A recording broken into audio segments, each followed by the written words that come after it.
സ്വർണ്ണമാല ഈ പത്രാധികൾ വെച്ചാണ്. പക്ഷേ നിങ്ങളുടെ പത്രാധികൾക്ക് വലിയ ബുദ്ധിമുട്ടാണ്. തലശ്ശേരിയിൽ നിന്ന് ഇതേ വണ്ടി, ഇതിന് മുന്നിട്ട് പോയ വണ്ടിക്ക് തലശ്ശേരി ഇന്നലെ കയറിയ വണ്ടി കോപ്പറേറ്റീവ് ഹോസ്പിറ്റൽ നേഴ്സിന്റെ അമ്മയാണ്. അവരുടെ കഴുത്തിലെ മാല പിടിച്ച് കഴുത്ത് മുറിഞ്ഞു. ബാക്കി 8 പവന്റെ മാലയാ, 3 പവനെ കിട്ടിയിട്ടും ബാക്കി കള്ളനെടുത്തുകൊണ്ട്. അതുകൊണ്ട് നിങ്ങൾ പത്രാധിനും കാര്യങ്ങളൊക്കെ ഇട്ടോ, പക്ഷേ മൊബൈൽ പോയാലും കൂടെ നിങ്ങൾക്ക് കിട്ടും. ബാക്കി സ്വർണ്ണമാല പോയാൽ നിങ്ങൾക്ക് കിട്ടാൻ വളരെയേറെ ബുദ്ധിമുട്ടാണ്. ഒരു കാരണവശാലും കിട്ടില്ല. എന്തിനാ നിങ്ങൾ വീട്ടിൽ നിന്നോ അല്ലെ വേറെ എവിടുന്നോ ഷോ കാണിച്ചോ, റെയിൽവേ സ്റ്റേഷന് വേണ്ട.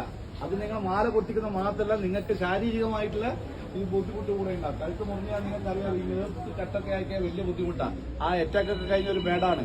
ഇപ്പോൾ ഇത് പൊള്ളാച്ചിയിലുണ്ട് ഇപ്പോൾ. അപ്പൊ അതുകൊണ്ട് ഒരു കാരണവശാലും നിങ്ങളെ പത്രാസ് കാണിച്ചിട്ടുള്ള മാല ഇട്ട് പോക്ക് വേണ്ടെന്നാ പറയുന്നത്. ഇനി ഇട്ട് പോകുന്നുണ്ടെങ്കിൽ നിങ്ങളെ ഇഷ്ടം. വന്ന് പരാതി കൊടുത്തേ നമുക്കൊന്നും ആക്ഷൻ എടുക്കാൻ പറ്റില്ല. ഈ നിങ്ങൾക്ക് യാത്രയിൽ ഉപകരിക്കേണ്ട പല കാര്യങ്ങളും റെയിൽവേ ചെയ്തിട്ടുണ്ട്. നിങ്ങൾക്ക് എന്തെങ്കിലും ഒരു ആവശ്യം ഉണ്ടെങ്കിൽ തന്നെ ഇമ്മീഡിയറ്റ് 139 എന്ന് പറഞ്ഞ ടോൾ ഫ്രീ നമ്പർ ഉണ്ട്. കേൾക്കുന്നില്ല ലേഡീസ്? ഇപ്പൊ സ്ത്രീകൾക്കെതിരെയുള്ള പരാതികളൊക്കെ കുറെ കൂടി വരികയാണ്. നഗ്നത പ്രദർശിപ്പിക്കല്, ഫോട്ടോ എടുക്കല്. കഴിഞ്ഞ ആഴ്ച മലബാർ എക്സ്പ്രസിൽ 70 വയസ്സുള്ള ഒരു അമ്മമ്മേനാണ് ഒരു സ്കൂൾ മാഷ് പീഡിപ്പിച്ചത്.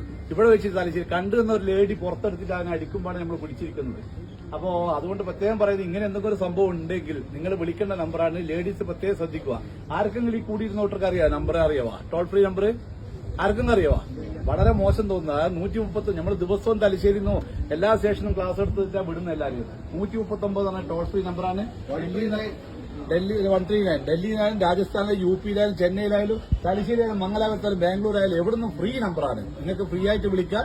എമർജൻസി ആയിട്ട് നമ്മൾ അടുത്ത സ്റ്റേഷനിലേക്ക് എത്തും. പക്ഷേ എങ്കിൽ അനാവശ്യമായിട്ട് എന്റെ ഷൂ പോയി, എന്റെ പഴയ ഡ്രസ്സ് പോയി എന്നിട്ട് ഒരു കാരണവശാലും വിളിക്കാൻ പാടില്ല. പല കുടുംബരും ഇപ്പൊ അങ്ങനെയാണ് പ്രവണതയുള്ളത്. അങ്ങനെ വിളിക്കുന്നുണ്ട്. അങ്ങനെ വിളിച്ചു കഴിഞ്ഞാൽ എന്താ പ്രശ്നം ചോദിച്ചാൽ നിങ്ങൾക്ക് 3ാമത്തെ പ്രാവശ്യം നമ്പർ ബ്ലോക്കായി പോകും. പിന്നെ 4ാമത്തെ പ്രാവശ്യം നിങ്ങൾ ഉച്ചവരെ ഉടവരെ പോകുമ്പോൾ നിങ്ങൾക്ക് നെഞ്ചുവേദനയോ ഏതെങ്കിലും അത്യാവശ്യ കാര്യങ്ങൾ എന്തെങ്കിലും അനുഭവപ്പെട്ടാൽ നിങ്ങൾക്ക് വിളിച്ചാൽ കിട്ടില്ല. അങ്ങനെയുള്ള അനുഭവങ്ങൾ യാത്രക്കാർക്കുണ്ട്. അതുകൊണ്ട് റെയിൽവേ ചെയ്യുന്ന നല്ല നല്ല കാര്യങ്ങളൊക്കെ വളരെ നല്ല രീതിയിൽ ഉപയോഗിക്കുക. ഇപ്പം തന്നെ ഇത്രയും കൂടിയിരുന്ന ആളുടെ വണ്ടി വരുന്ന വണ്ടിയുടെ തല കാണുമ്പോൾ തന്നെ നേരെ അങ്ങേ ഭാഗത്ത് പോകും. നമുക്കൊരു പേപ്പറും 10 മിനിറ്റ് പോകും. നിങ്ങൾ മനസ്സിലാക്കിക്കോ.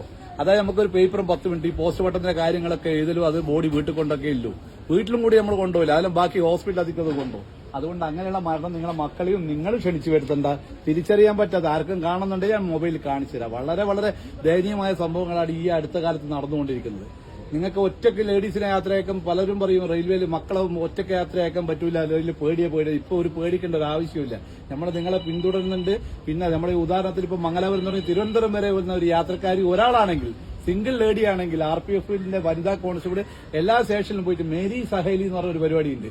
നിങ്ങളെ വന്നിട്ട് എന്തോ പ്രശ്നമുണ്ടോ തിരുവനന്തപുരം വരെ എത്തുന്നവരെ നിങ്ങളോട് ചോദിക്കും. ഇങ്ങനെയുള്ള കുറെ നല്ല നല്ല കാര്യങ്ങളൊക്കെ ഉണ്ട്. അതൊക്കെ നിങ്ങൾ ഓർത്തു വെക്കുക. ഒരു ഡോക്ടർ ചെയ്തതാണ് 139ന്റെ അജ്ഞത കൊണ്ട് ചെയ്തു വെച്ചതാണ്. കണ്ണൂരിൽ നിന്ന് കോഴിക്കോട് വരെ പോകേണ്ട ഡോക്ടറാണ്. എടക്കാട് നിന്ന് കയറിയതാണ്. വൈകുന്നേരത്തെ പാസഞ്ചറിൽ അവൻ നഗ്നത പ്രദർശിപ്പിച്ച് വടകര ഇറങ്ങി. ഡോക്ടർ കോഴിക്കോട് വെച്ചില്ല പരാതി കൊടുത്തത്. ഡോക്ടർ കോഴിക്കോട് വെച്ച് പരാതി കൊടുക്കുമ്പോഴേക്ക് ഇദ്ദേഹം ഇറങ്ങിപ്പോയി. ഇതുവരെ ആളെ പിടിക്കാൻ പറ്റിയില്ല. അതേപോലെ ഇങ്ങനെയുള്ള നല്ല നല്ല കാര്യങ്ങൾക്ക് 139 നമ്പർ ഉപയോഗിക്കുക. രണ്ടാമത്തെ കാര്യം, നിങ്ങളുടെ മക്കൾ പറയും അച്ഛനും അമ്മേനോടൊക്കെ ഗേൾ ഫ്രണ്ടോടും ബോയ് ഫ്രണ്ടോടും സംസാരിക്കാൻ നെറ്റ് കിട്ടുന്നില്ല. ബോയ് ഫ്രണ്ടോട് സംസാരിക്കേണ്ടിയിട്ടാണ്. അത്ര അത്യാവശ്യമൊന്നുമില്ല. നിങ്ങൾ വിടണ്ട, നിങ്ങളെ വീട്ടിൽ തന്നെ ഇരുത്തിക്കൂ. അങ്ങനെയുള്ള മരണങ്ങളും നടന്നിട്ടുണ്ട്. നമ്മളെ അനുഭവ സമ്പത്ത് കൊണ്ട് പറയാണ്, നിങ്ങളുടെ മക്കളെയും നിങ്ങളുടെ കുടുംബം ഞമ്മക്കും കൂടെ വളരെ വേണ്ടപ്പെട്ടതാണ്. ഭദ്രമായ സുരക്ഷിതമായ ഒരു യാത്ര നമ്മൾ കൂടി വാഗ്ദാനം ചെയ്യുന്ന അതിന്റെ പേരിലാണ് ഞാൻ നിങ്ങൾക്ക് ഈ ക്ലാസ് എടുത്ത് തരുന്നത്. നമ്പർ ഏതാ ഓർമ്മയുണ്ടോ? ലേഡീസ് പറ, ഏതാ നമ്പർ?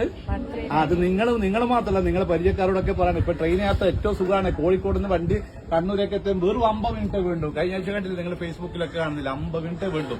നിങ്ങൾ ബസ്സിലാണെങ്കിൽ 5 മണിക്കൂർ യാത്രയാണ്. അതുകൊണ്ട് തന്നെ യാത്രക്കാർ കൂടി വരികയാണ്. നിങ്ങളിത് വേണ്ട രീതിയിൽ ഉപയോഗിക്കുക. നമ്മൾ നിങ്ങളെ കൂടെ ഉണ്ടാവും. ഓക്കെ.